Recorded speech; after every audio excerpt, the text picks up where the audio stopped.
Ahí va. Sí, la idea era un poco con esa pregunta, porque bueno, nosotras con vida nos hemos encontrado en otros momentos. Me acuerdo, tengo recuerdos muy vividos de cuando nos encontramos en la Universidad Nacional del Litoral, en el marco de una actividad que intentaba un poco dar cuenta de las trayectorias educativas de las personas trans. Para mí fue muy significativo encontrar retazos de mi propia historia en la historia de otros, de otras, de otros. Y realmente creo que eso es lo maravilloso del encuentro. Mientras hablabas me imaginaba como la figura de gran comunicadora, ¿no? En todas las facetas yo creo que la comunicación tiene mucho de lo disciplinar, del campo propio de la comunicación, pero también tiene mucho de arte. Creo que hay algo particular en eso de comunicar, de contar, de contarse, y todas esas cosas me remiten a vos así como de continuo. Eh, bueno, con esa introducción, ahora sí te pregunto cómo estás, vida, cómo estás transitando este momento particular. Bueno, bastante bien dentro de todo, muy expectante de cómo va latiendo la evolución de esta problemática mundial y especialmente cómo va afectando a las personas de nuestro territorio nacional.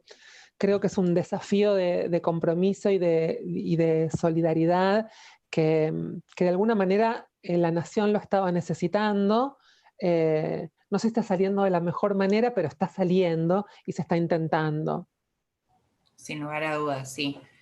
La verdad que nos encuentra un momento bastante complejo también, digo, en el país, un país que está en reconstrucción y al mismo tiempo que transitando esta situación con todo lo que ello implica. Eh, y un poco volviendo a lo que te decía antes, cuando hablábamos de esta figura de la comunicación y también, bueno, cómo nos conocimos nosotras, que mucho tiene que ver la educación.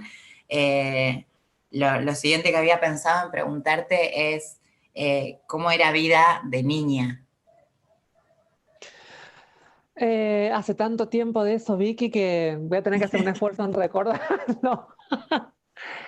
Yo creo que nuestras niñeces, nuestras infancias siempre abrazan un factor común que es la búsqueda de la expresión en el camino de la búsqueda de la libertad, ¿no? Todas las niñeces tienen esa experiencia en esos tiempos primarios donde acontecen las identificaciones, donde hablamos a través de los juegos, donde nos espejamos con algunas referencias y así se va conformando la identidad. También la identidad de género, como el resto de cualquier persona. Esto está bueno decirlo porque la gente escucha identidad de género y piensa que atañe únicamente a nosotras las personas trans, pero todas las personas tenemos identidad de género y todas las personas llevamos adelante ese proceso de construcción que tampoco es fijo, no es que se construye una vez que queda ahí, es así para siempre, es fluctuante, como lo es la estructura del deseo, como es la humanidad misma. Y en mi niñez me pasó un poco eso. Eh, Nosotras empezamos a chocar, digo nosotras porque estoy segura que cualquiera se va a identificar con esto, empezamos a chocar con las prohibiciones, con esas observaciones críticas acerca de los juegos. En el jardín de infantes había antes rincones, ahora por suerte ya casi no los hay, estaba el rincón de la mamá y se le llamaba terriblemente de esa manera porque era el rincón de la casita y de los quehaceres y los juguetitos que había eran escobitas, planchitas, jueguitos de té. Y después estaba el rincón de los varones, que era el rincón de los bloques, de los martillos, de las cosas importantes, las que valen la pena, las que producen, las que son mejor evaluadas. Por favor, qué horror.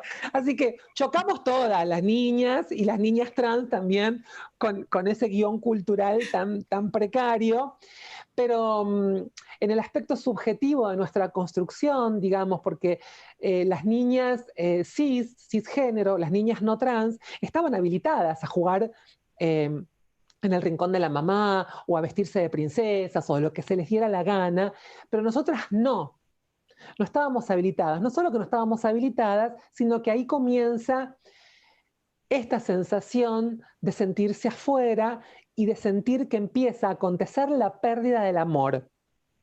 Entonces, esos juegos y esas vivencias empiezan a acomodarse en función de cómo nos acomodamos en relación a la mirada del otro, de un otro que nos significa, que nos devuelve, que nos aprueba, que nos habilita como sujetos y sujetas deseantes, de miembros de una familia, de una institución, de una salita de jardín, de lo que fuere, de los juegos del barrio. Entonces, al igual que la mayoría, estoy segura, yo he atravesado esa niñez sorteando obstáculos. Incluso me atrevería a decir que muchas veces hemos intentado renunciar, digamos, era tan fuerte el deseo de recibir amor y de recibir aprobación, como en cualquier infancia, que decimos, bueno, basta, basta de jugar a la Mujer Maravilla. Yo ahora voy a jugar, por lo menos voy a decir que soy Batman, que soy Superman. 2 minutos nos duraba y al toque la vueltita de Guachi Bombá de la Wonder Woman y a la mierda Batman. Entonces, eh, y que no era gratuito, ¿no? Nosotras nos reímos y nos da gracia porque también hemos aprendido a construir estos mecanismos del humor que operan como mecanismos de defensa o atesorar esos recuerdos casi con ternura porque hemos sobrevivido. Pero en aquel momento, lo mismo que en la actualidad, si alguien está frente a una infancia y reprime y sanciona y dice, este juego no es, ¿pero por qué? Porque eso es de nena. ¿Y quién dijo? Alguien escribió, alguien, la cultura, inscribió y naturalizó que hay juegos y colores y formas y maneras de expresarse y de bailar y espacios que pertenecen a un género y a otro. Bueno, en esta era que está en deconstrucción el género, en tanto binomio, ya podemos empezar a, por lo menos a dejar jugar, porque jugando fluye la libertad. Y para jugar hay que sentirse habilitada para jugar. No hay que jugar escondida abajo de la mesa, silente, sin muñecas, entonces usando de hijitos a las piezas de un ajedrez, como hacía yo, que jugaba en silencio abajo de la mesa de mi casa y jugaba sola.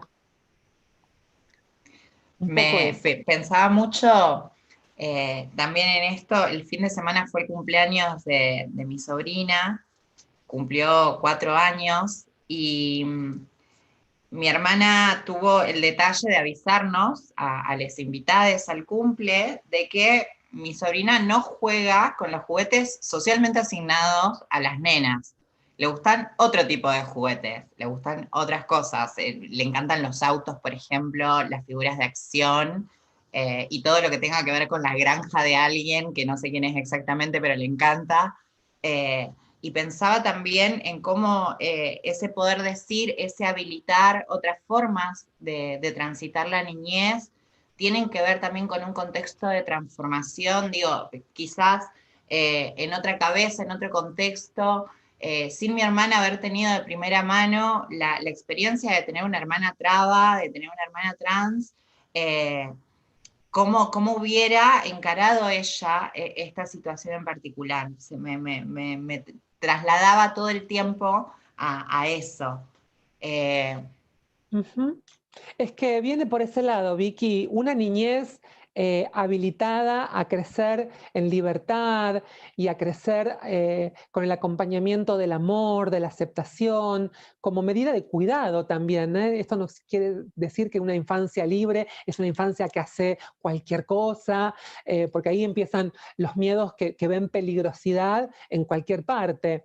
Pero digo, una infancia habilitada al desarrollo feliz de la construcción de su vida y de su identidad, es una infancia que convive en un contexto con instituciones habilitantes, con una familia conformada por adultos y adultas que habilitan eso, que autohabilitaron también en su conciencia la ruptura de este guión cultural obsoleto, con una institución educativa que también, más allá de la posición subjetiva de cada educador y educadora, en su propuesta pedagógica plantea una deconstrucción de estas cuestiones tan míticas, tan naturalizadas, que siguen operando como una categoría muy fuerte en materia de violencia y discriminación. No es simplemente que es antiguo, que es de la época de las cruzadas, que es obsoleto, es un material nocivo totalmente cercenante de las libertades. Ni siquiera estamos hablando de los derechos, que también podemos pasarlo a un plano jurídico y también pierden la batalla en ese debate. Pero vayamos desde el punto más básico, más primario, que es la constitución misma de la vida, ¿no? Del desarrollo vital de una persona. Y los niños y las niñas son sujetos y sujetas de derecho. Sí, sí, sí, es una visión, también digo, como el paradigma adultocéntrico, justo acá estaba leyendo, bueno, Irina Lucero nos manda saludos, Yendel, Yesa Suárez, que felicitan que se toquen estos temas. Pensaba en eso justamente, en cómo el paradigma adultocéntrico ha atravesado históricamente las discusiones acerca no solamente de los derechos, sino también de los intereses de las infancias, como ese paradigma muy lentamente también empieza a ponerse en discusión, empiezan a existir experiencias alternativas que demuestran también que avanzar en otros sentidos no solamente es posible, sino también es mucho más productivo. Digo, las infancias, cuando pensamos en infancias libres, ¿cuántas veces también pensamos en infancias felices? Sí, la libertad, además de ser una bella canción, es realmente la punta de la zanahoria que persigue el deseo. ¿Qué persona no dice, quiero ser libre, busco y lucho por la libertad? Pensaba escuchándote reflexionar sobre estos temas, ¿no? De este adultocentrismo, cómo resuenan algunos términos que ya también este guión cultural tan arraigado y tan reticente a que aparezcan nuevas nominalidades, resiste y cuestiona las palabras del último tiempo, como por ejemplo el patriarcado. Entonces ya todo es patriarcado, todo es patriarcal, banalizan los reclamos, los ponen en un lugar también de deshabilitarlos. Y la verdad, vamos a explicar de la manera más sencilla. ¿Por qué acá hay patriarcado? Estamos hablando de una violencia que también es patriarcal. ¿Por qué? Señora, señor, señore, el patriarcado viene de la antigüedad y tiene que ver con que el patriarca varón era el dueño de sus mujeres, de sus tierras, de sus animales y de sus hijos y de sus hijas. Era el dueño en el sentido que no eran sujetos de su convivencia, sino objetos de su pertenencia. Entonces, viene de ahí.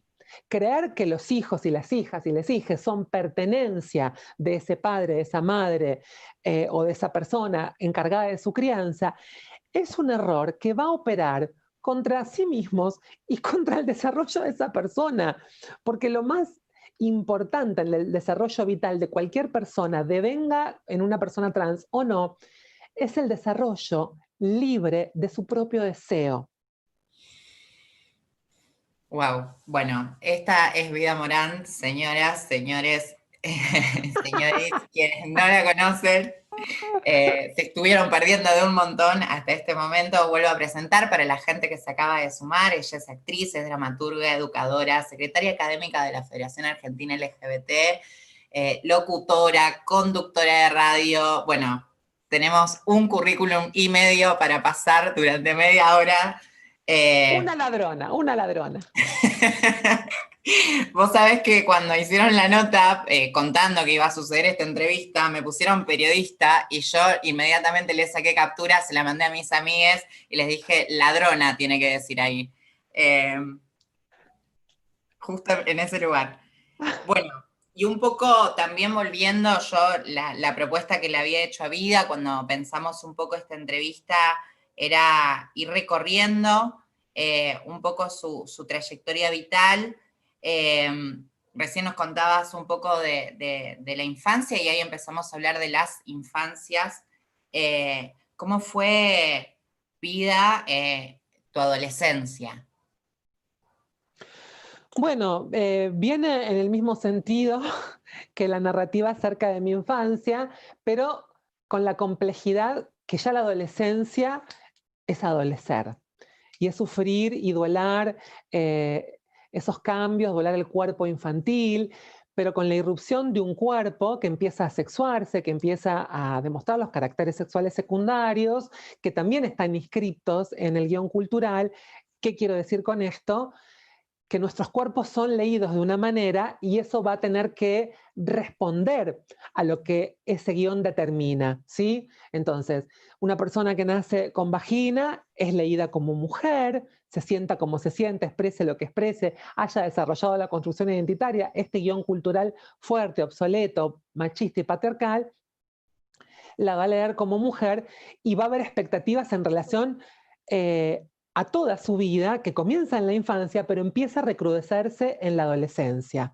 En la adolescencia, donde un cuerpo comienza a ser sexuado, donde los modales de lo femenino empiezan a ser mucho más exigentes, cómo se tiene que sentar, cómo se tiene que expresar, cuándo está habilitada a tener una pareja, cuándo a tener una relación amorosa, íntima, erótica. Luego, ¿qué pasa que no se casa? ¿Y qué pasa que no tiene hijos? No puede, pobrecita, pobrecita si no puede, ¿no? Nunca se les ocurre pensar que a lo mejor no le importa nada la maternidad en ese aspecto.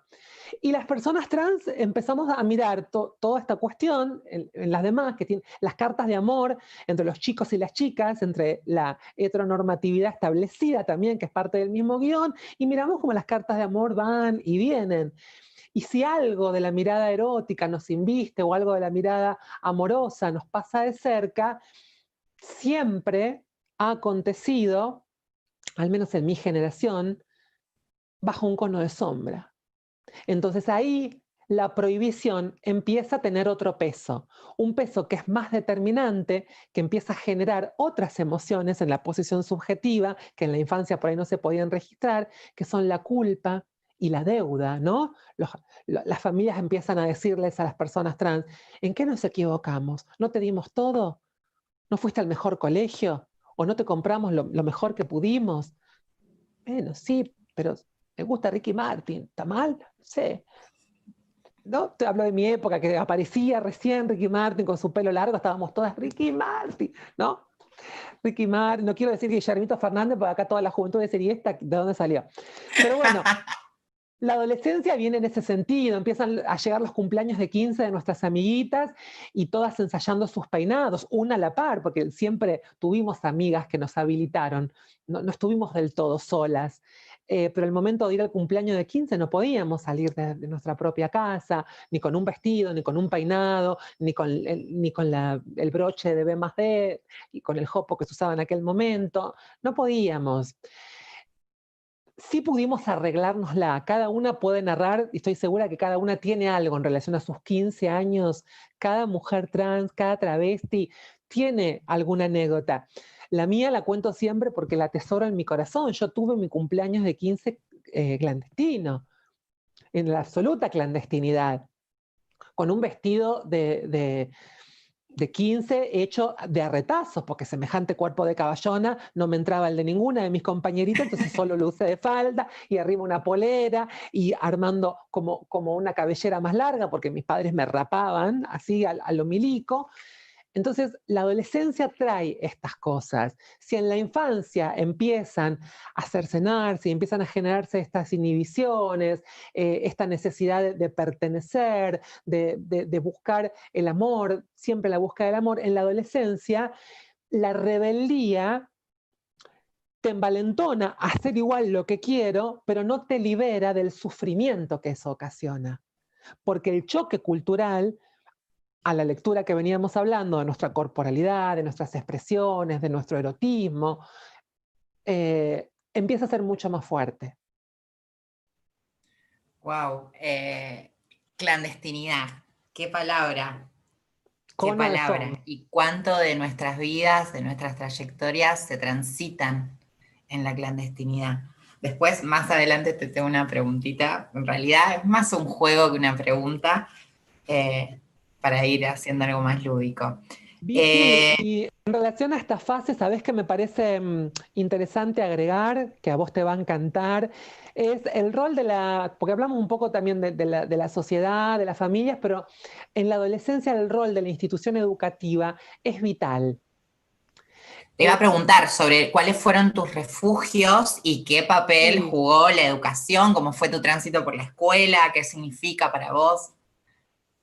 Bueno, para mí, mi caso es un caso atípico, porque y digo atípico porque creo que no sé si encontramos 5 personas trans que puedan decir que la escuela fue la institución que les salvó la vida. Para mí fue esa experiencia. Era una escuela muy pequeñita, que no teníamos grados arriba nuestro, se iba inaugurando grado a grado, desde el jardín hasta quinto año que terminé en la misma escuela, con las primeras promociones protagonizadas por nosotros y nosotras.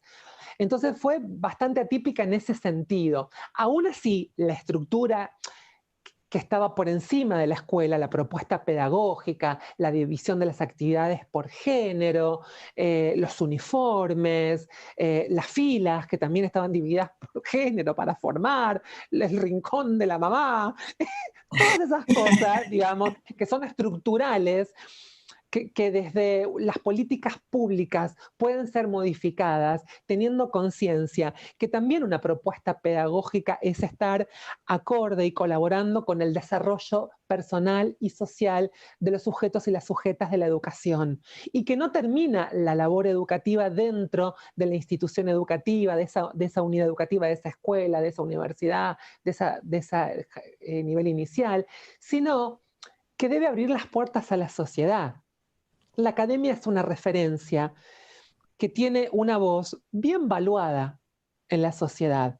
La palabra que expresa una universidad, una escuela, es escuchada de otra manera, como en las publicidades que aparece un actor con un guardapolvo blanco, entonces comunica mejor que esto te hace bien y así va la vida. Bueno, el guardapolvo blanco de los maestros, de las maestras, simbólicamente, también forma opinión o deconstruye, o tiene la herramienta, la gran posibilidad de deconstruir estas cuestiones nocivas que están inscritas en la sociedad de las que venimos hablando. Entonces, si las escuelas abrieran sus puertas y hubiera talleres, escuela para familias, capacitaciones, convivencias, donde se habilite la palabra, porque también la construcción de ese conocimiento vital, de esa experiencia social, socioeducativa, es en un quehacer colectivo en la construcción, no es solamente alguien que exponga, yo puedo ir, vos podés ir a una escuela, nos van a escuchar, se van a quedar pensando, pero después tenemos que devolverles la retórica y tenemos que escuchar la vivencia para identificar a dónde está esa problemática arraigada, tan naturalizada, tan construida, y ayudar a que vaya cediendo y que se vaya conformando de una manera más amorosa, más amable y menos violenta y discriminatoria. Totalmente. Siempre pienso, cuando pienso en la escuela, en un texto que a mí en mi formación me significó muchísimo, que es de Paulo Freire, y una frase en particular que habla de las escuelas como los bolsillos de la resistencia, como, bueno, esa herramienta social de transformación bueno, que también va sembrando otras posibilidades. Justo cuando nosotras nos conocimos, esto era el eje estructurante de ese encuentro, y tenía que ver con las trayectorias educativas. Esto también de cómo la escuela construye no solamente un aspecto esencial de la socialización como institución, sino también con esto que vos decías, formadora de opinión, es un poco la que va creando y cambiando paulatinamente también el sentido común. Uh -huh. Creo que también hay una lectura bastante interesante sobre eso. Eh, ¿qué recuerdos, y vuelvo con una palabra que también me parece muy significativa, que es refugio? eh, ¿qué recuerdos tenés con respecto a eso, a la escuela, a tu educación? ¿Qué lugares, qué personas fueron refugios para vida? Bueno, como te decía, es una narrativa atípica. Alguien que escuche mi relato no va a encontrar el relato de la población trans. Yo tuve suerte, caí en una escuela donde fui amada, donde fui valorada y donde fui habilitada a poder jugar, a poder ser lo que no podía en mi casa. No tenía que esconderme abajo de un pupitre como me escondía abajo de la mesa, no tenía que reprimir mis ganas de jugar y encarnar un personaje femenino, ser la Mujer Maravilla, ser Diana de Invasión Extraterrestre, hacer alguna de las protagonistas de las novelas, de Verónica Castro. No tenía que reprimirme. Incluso la escuela habilitaba espacios a contraturno para que fuéramos a jugar. En lugar de ir a jugar a una plaza, a jugar en la vereda, íbamos a jugar a la escuela, que tenía menos actividades, entonces podíamos hacerlo. Y mis maestras a veces no sabían cómo hacerme callar la boca, porque yo estaba todo el tiempo queriendo jugar. Yo llegaba y ya quería jugar, y terminaba rápido de hacer las cosas y ya me ponía a echar las pelotas. Pero me amaban, mis maestras eh, me amaban profundamente. Y hubo algunas muy especiales, todas en particular fueron muy amorosas, pero algunas muy particulares. Yo siempre nombro a la más significativa para mí, que fue mi maestra de cuarto y quinto grado, que fue la señorita Viviana Milardo. Ella no lo recuerda, ella siempre, ahora de adultas nos vemos, yo hice como una reconstrucción y necesité encontrarme con mis maestras, con mi maestra de música, con mi maestra de quinto grado, ojalá me pudiera encontrar con todas, pero a la más importante la encontré, que es a Viviana Milardo, y ella me dice, pero ¿qué fue lo que yo te di, te enseñé para que vos tanto me quieras a mí? Y la verdad no es que me haya dicho algo en particular, pero me habilitaba. Lo que era una estupidez en mi casa, que era, por ejemplo, teatralizar, interesarme por el arte, en la escuela era habilitado, era incluso conducido. Bueno, vamos a aprovechar este don, este talento, estas ganas, este deseo y que se desarrolle en un acto. Yo escribí mi primera obra de teatro cuando tenía 8 años y lo pude Wow. hacer gracias a esas maestras que me habilitaron, que crearon ese espacio. Se necesita un espacio y una mirada que habilite.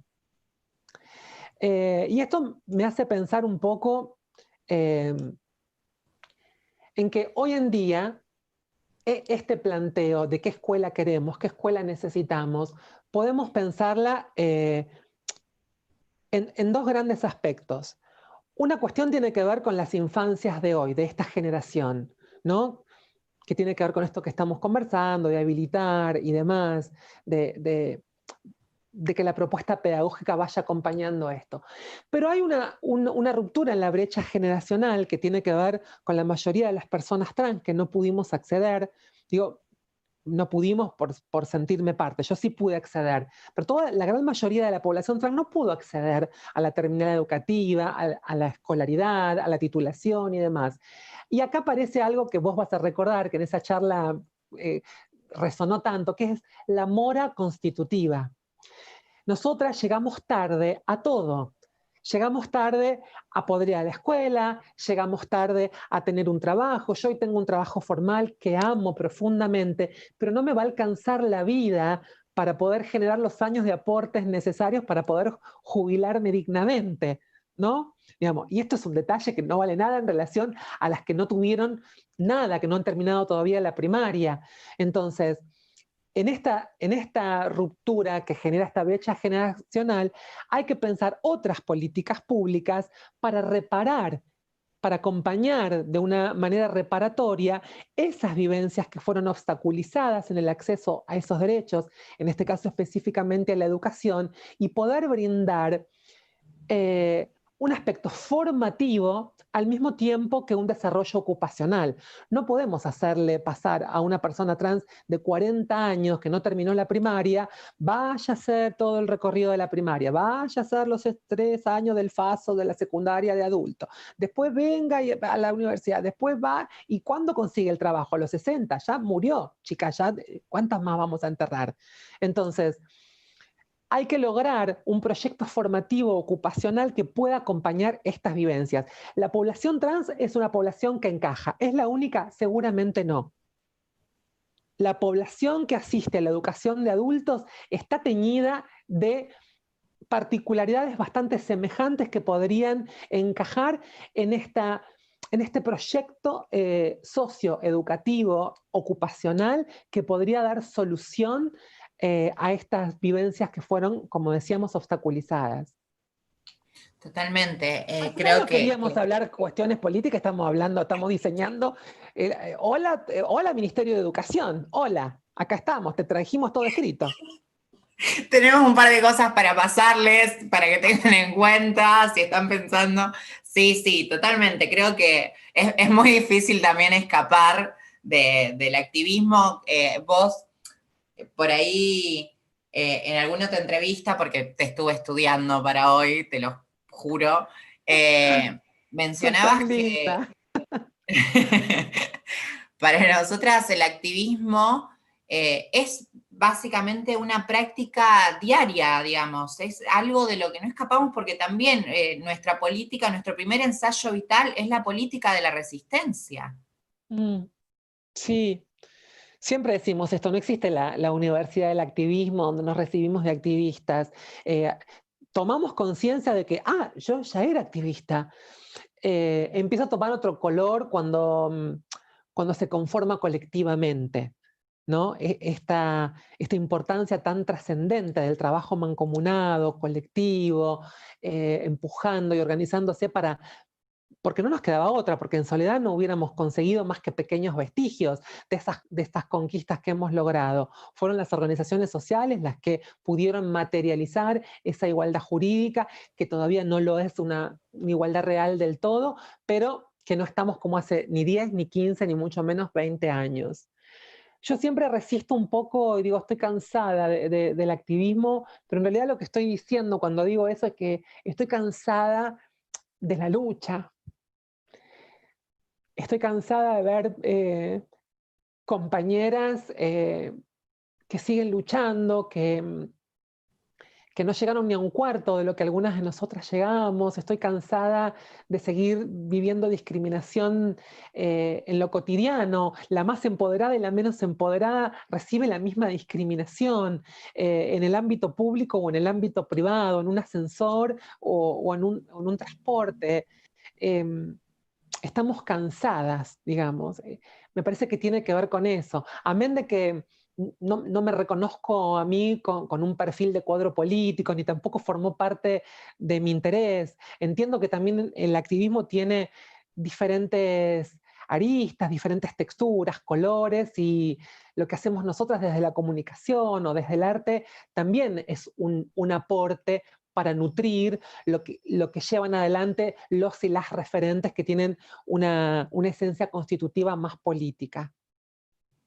Seguro que sí, creo que en este último tiempo hemos logrado también, y esto obviamente sin dejar de reconocer que fue fruto del esfuerzo de quienes nos precedieron, ir ocupando distintos lugares, para mí es súper significativo también poder contar con un espacio como este y poder decir y poder hablar también desde un lugar que no es el lugar que ocupan la mayoría de las personas trans, que la realidad allá afuera es mucho más compleja y es mucho más dura. Seguimos batallando con un promedio de vida que intentamos que supere los 40 años.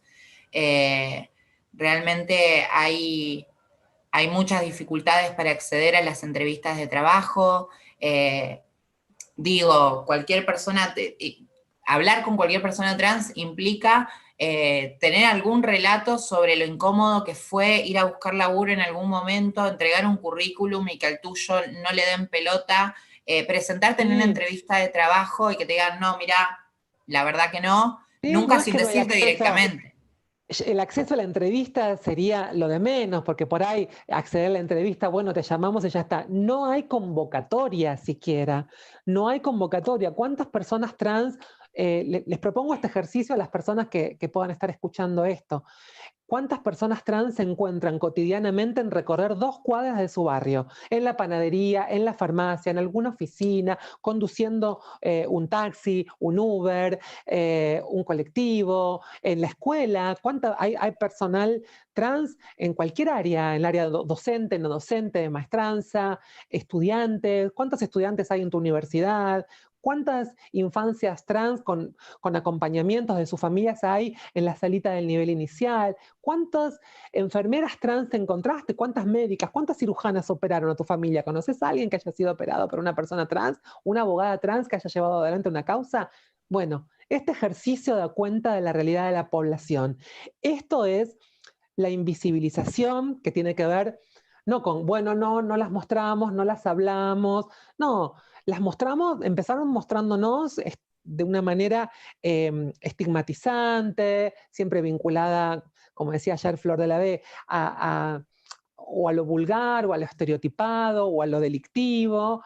Y cuando aparece también el discurso más progresista, es peligroso, porque parece amoroso, parece amable, pero está ubicado en un lugar de dádiva. Entonces, pero claro, chicas, pero sí, ya les armo un curso de maquillaje.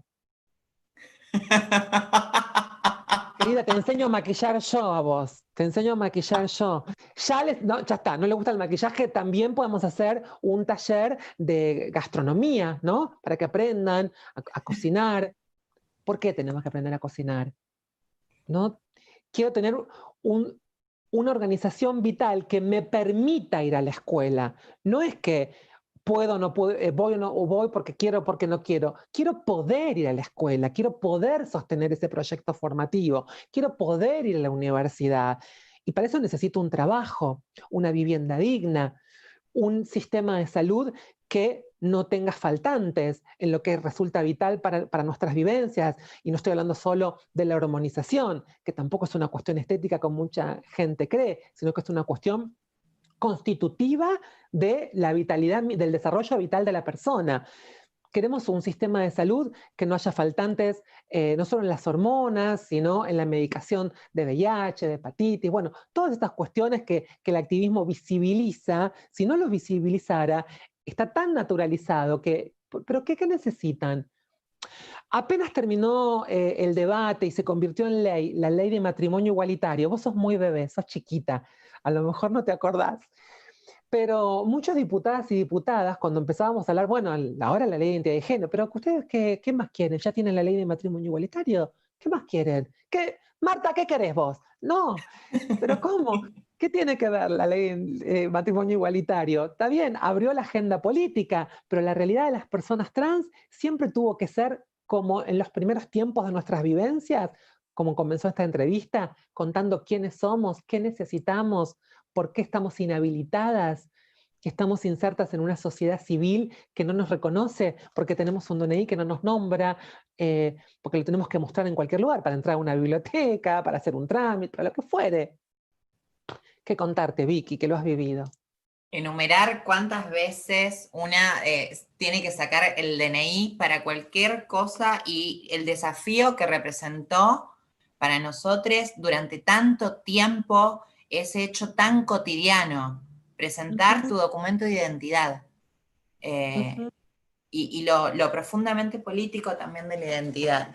Eh, Hay una charla TEDx que dio nuestra invitada, donde ella habla también sobre esto y desanuda un poco sobre lo que representan los desafíos de la identidad y cómo fue esa conquista también para nosotros. Una de las cosas que te quería contar a propósito de otra cosa que veníamos hablando es que actualmente acá en Santa Fe, desde la Secretaría de Estado, se viene impulsando una propuesta de una escuela de enseñanza media para adultos, para personas trans, no excluyente. Ujú. eh, y bueno, un poco el formato que se pensó es un formato no adaptado a los horarios y las modalidades también que sean más convenientes en cada caso en particular para evitar la deserción.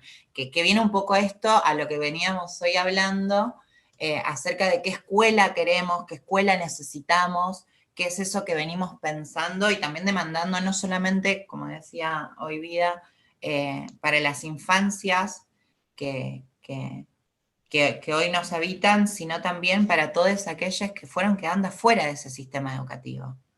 Exactamente. Exactamente. Que estas cuestiones de habilitar una unidad educativa pensada especialmente y con este carácter no excluyente, por supuesto, suma. ¿Por qué suma? Porque todavía es necesario. ¿Es lo ideal? No, no es lo ideal. Lo ideal que sería que podamos ir a cualquier escuela, que el sistema Exacto. educativo esté preparado y habilite a todas las personas, incluidas las personas trans, a la accesibilidad a este derecho de la formación y de la educación. ¿Cómo podemos empezar? ¿Cómo se desnaturaliza esto? Pongamos personas trans a trabajar en la escuela. Que las personas que entran a una escuela vean la realidad y no la narrativa inscripta en el guión cultural históricamente, con un deterioro de la realidad, que se encuentran a la portera o al portero que sea una persona trans. ¿No? Por ejemplo, eso es romper, porque si no queda como una cuestión muy filosófica, claro, chicas, hay que deconstruir el guión cultural, hay que resonar, hay que desanudar. No, vamos a lo concreto. Poneme una persona trans, una en cada escuela. Poneme a la traba que te da la vianda. Hay Y profesoras contame trans, después digamos. la Estoy diciendo historia. esto para que no haya excusas. No, bueno, no conseguimos profesoras. Las vas a encontrar, te las busco yo. Me comprometo yo a convocarlas. Pongo una en cada escuela. Es que sí, yo tuve una pequeñísima experiencia como asistente escolar en el mismo colegio del que yo egreso. Me tocó volver a habitar esas aulas desde un lugar totalmente distinto y realmente fue remover para mí mucho de mi propia trayectoria educativa, pero también fue transformar de nuevo esa institución que hay una frase de Loana acerca de cómo las travestis van travestizando los lugares que habitan. Creo que hay un proceso de travestización institucional cada vez que habitamos determinados espacios. A mí me pasa particularmente con la comunicación y el medio donde laburo, que es periódicas. Pero también me pasó con el colegio, me pasó con el colegio cuando volví en calidad de asistente escolar, lo que era estar ahí, el contacto con los padres, el contacto con los jóvenes todo el tiempo, para mí fue reparador en muchos sentidos el haber vuelto desde ese lugar y no vivir muchas de las violencias que ya había vivido como alumna. Uh -huh. Eh, Creo que hay un proceso de reparación que nos es debido y que tiene que ver con que empecemos a ocupar todos los lugares, todos los lugares. Esto que decías vos hoy, una cirujana trans, una ministra, una presidenta, una diputada, una concejala, senadora, taxista, farmacéutica, que también implica un poco esto de ir conquistando espacios, lugares. Hay algo muy anecdótico que a mí me pasa siempre con la primera. La primera que no sé qué, y Sí, siempre reaparece ese discurso hasta que un día ya no tengamos que contar más que hubo otra primera. exacto. Exactamente. Y vida, hay todo un mundo que tiene que ver con el teatro. Hoy contabas que tu primera obra la escribiste cuando tenías 8 años. Sí. ¿Cómo es ese contacto con el teatro y cómo es a lo largo del tiempo hasta llegar a hoy? Bueno, todos los recorridos fueron teñidos por los mismos obstáculos, ¿no? Eh, el teatro, la universidad, cuando estudié psicología, que uno decía, bueno, acá la gente entiende, no juzga. Madre mía. Pero en el teatro particular también, digamos, hasta, digamos, antes de la expresión de género, que una pueda ser leída como una feminidad, no se pueden hacer personajes femeninos a no ser que sean en el marco de un grotesco, de un sainete y demás. Pero después, las actrices trans, con mucha suerte, somos convocadas para ser personajes trans. Digo con mucha suerte porque abundan los casos donde los personajes de mujeres trans, por ejemplo, son interpretados por actores, que pueden ser actores amorosos, talentosos, maravillosos, pero hay algo que trasciende a, al sujeto de la actuación en ese caso, y es lo que construye o lo que alimenta que ya está construido en la lectura de la sociedad. ¿Qué es? ¿Qué es una persona trans? Por ejemplo, una mujer trans es un hombre vestido de mujer.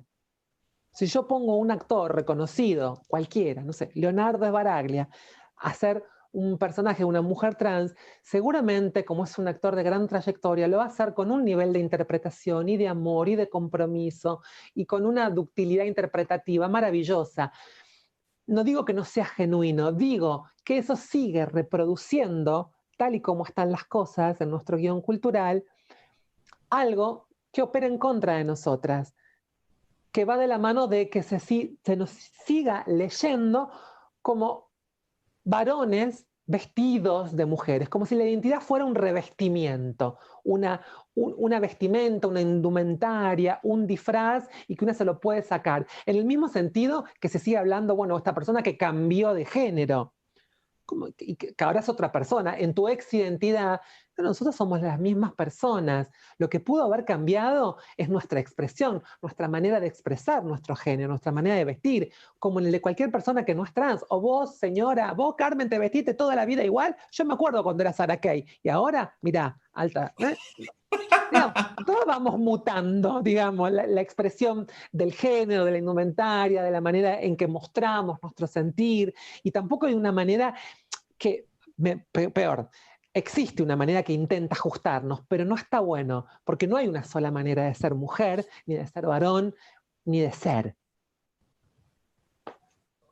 Entonces la teatralidad también estuvo acompañada de estas cuestiones que nadie me llamaba a mí para ser la madre de Hamlet. En aquel momento era más joven, podía haber hecho de Ofelia, pero nadie me llamaba ni para ser de Ofelia, ni para ser de la madre de Hamlet, ni para ser de Hamlet tampoco. ¿Viste? No para nada me llamaban. Ni para eso. Y en las otras convocatorias también. A ver, no está mal que una actriz trans haga un personaje trans, no está para nada mal. El tema es, no constituye un gran desafío interpretativo, pero además un problema preexistente, que es quizá el peor, es que no escribimos nosotras la composición de ese personaje.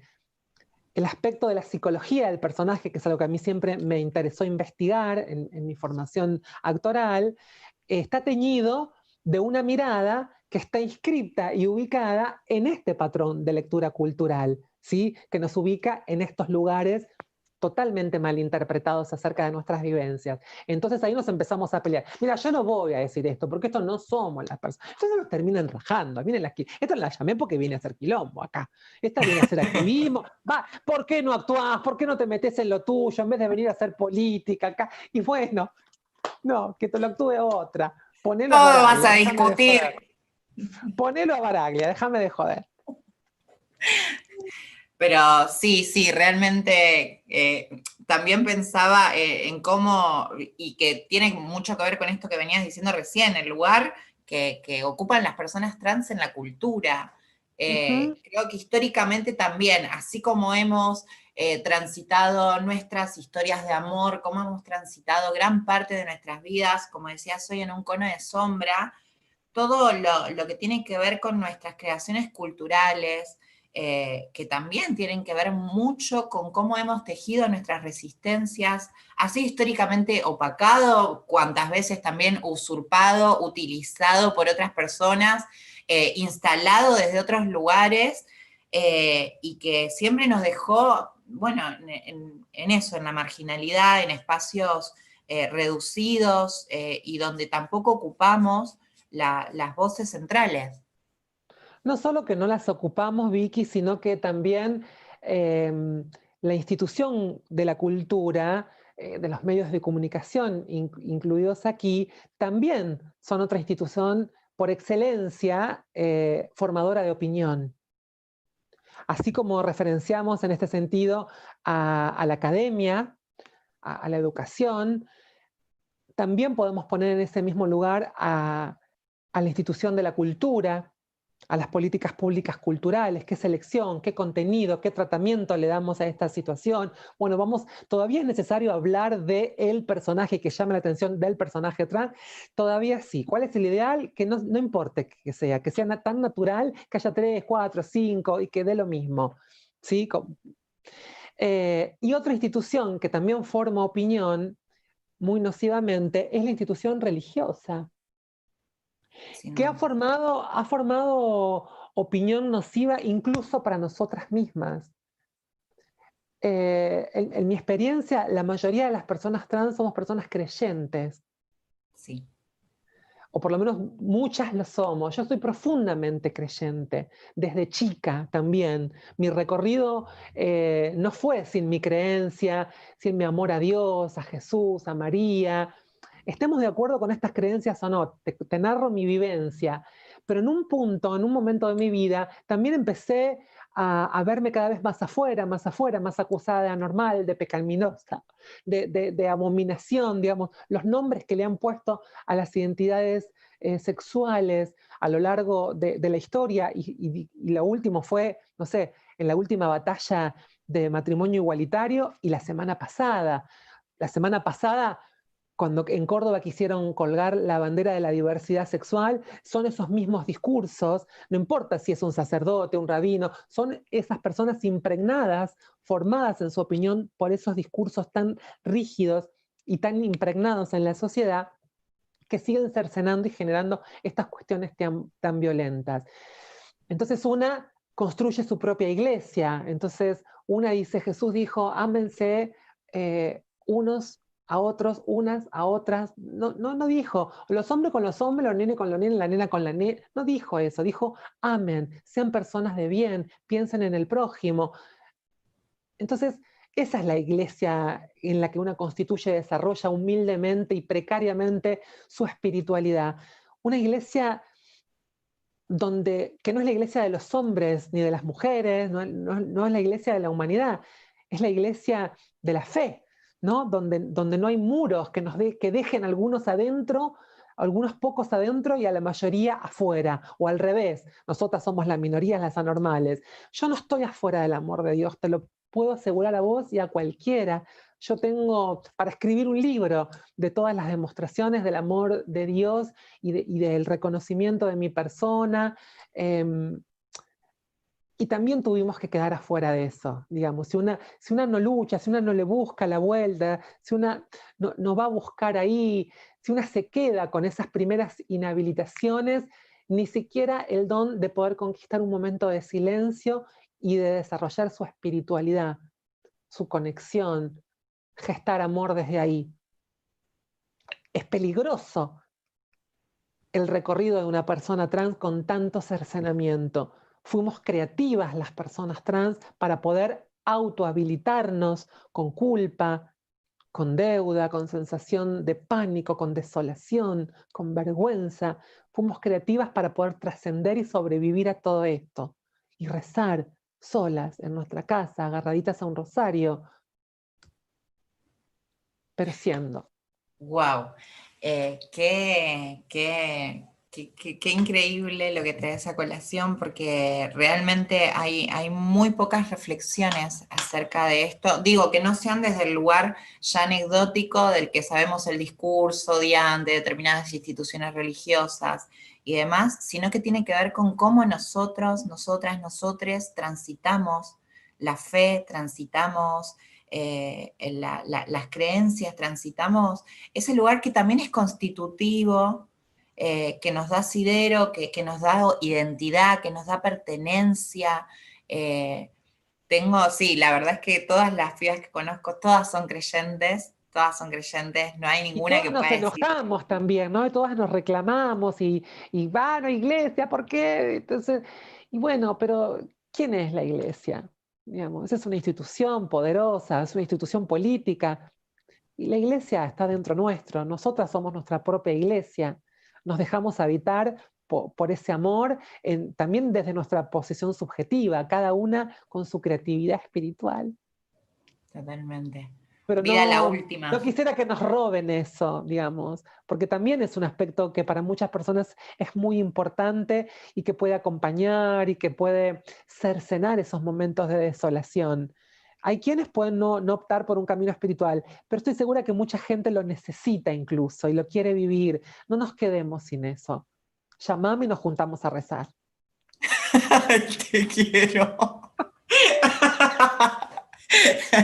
La última, esta propuesta también tenía que ver un poco con bueno, lo que vos me quieras contar y lo que signifique para vos y la que elijas. Te doy como dos opciones, las dos son fuertes.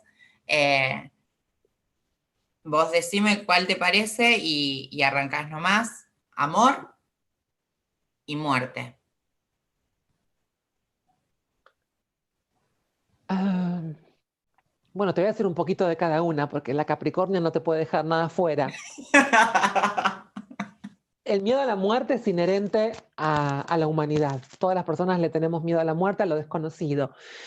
Pero nosotras tenemos un pleno conocimiento de la muerte o cómo la muerte golpea la puerta de nuestra población y que golpea muy tempranamente.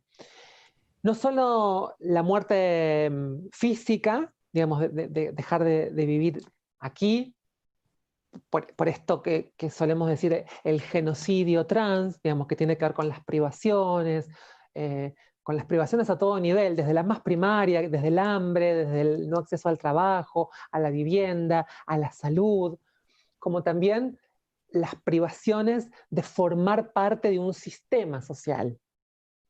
Esas privaciones que horadan por dentro a lo largo de nuestra vida también eh, constituyen muertes físicas o emocionales. Y el amor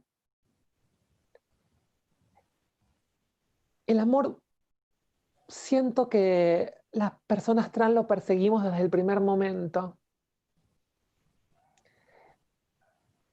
Creo que todas nuestras luchas, que después en nuestra adultez tuvieron nombre jurídico, tuvieron nombres de leyes, de propuestas, de, de diseños para la educación, para la inserción al trabajo, para la ley integral trans, eh,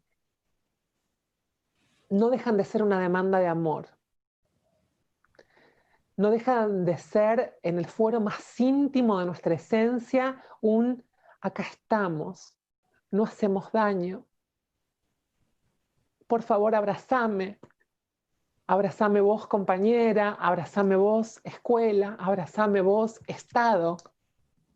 Creo que nuestra búsqueda, amén de que es la libertad como cuestión filosófica, es permanentemente el amor. Un amor que nos reconozca en todas sus vertientes, en nuestros grupos sociales de contención, en las redes de socorrismo, en las amistades, en las familias, en alguien que nos reconozca como objeto de deseo, pero también como objeto de amor, que pueda enamorarse de nuestra subjetividad, de nuestra esencia, de nuestras cualidades, de nuestras maneras de decir, de hacer, de pensar, y no solamente de nuestras corporalidades extremadamente sexualizadas que nos ponen en un lugar muy lejano al lugar de ser sujetas del amor, sino objetos del deseo de otros, no del nuestro. Creo que el amor es una demanda permanente en nuestras vidas y creo que lo vamos a lograr. Creo que vamos a ganar esa batalla y la vamos a lograr generando nosotras el amor. Si nosotras dejamos de pelearnos con nuestra historia, dejamos de pelearnos con la imposibilidad como cuestión utópica, nos unimos cada vez más, generamos alianzas de construcción, logramos establecer diálogos y hacernos escuchar también desde el amor. A veces hay que romper un poco las cosas, ¿no? Pero también después hay que volver al amor. Creo que esa batalla la vamos a ganar porque ya empezó, ya empezamos a gestar desde el amor. Y esta entrevista es una muestra para todas las personas que nos están escuchando de que este amor existe. Bueno, yo no sé cómo cerrar esto ahora. Eh, Les voy a invitar a todos a la presentación de Los Caminos Trans, que es una serie de historias de personas trans compiladas por Romina Maruco. Será a las 18, se transmitirá en vivo y estarán sus protagonistas y Jacqueline Romero de la Red Diversa Positiva. Podrán verlos en las redes de la Secretaría de Estado. Y después de ese chivito al aire, la verdad que, nada, siempre es emocionante volver a encontrarte, siempre es emocionante volver a verte. Creo que esto es un enorme abrazo en sí mismo, y espero que pronto también nos podamos dar uno de verdad y así de cercanía. Claro que sí. Gracias a la Secretaría de Estado de Igualdad y Género por habilitar estos espacios donde nuestras voces pueden trascender también desde el amor. Nada más que agregar. Hasta acá esta entrevista con Vida Morant. Sigan cerca de las redes de la Secretaría de Estado porque esta agenda continúa hasta los 10 años de la Ley de Matrimonio Igualitario. Nosotras nos seguimos encontrando en www.periodicas.com.ar. Vida, nada más que agradecerte. Un abrazo enorme. Un abrazo inmenso para todos ustedes.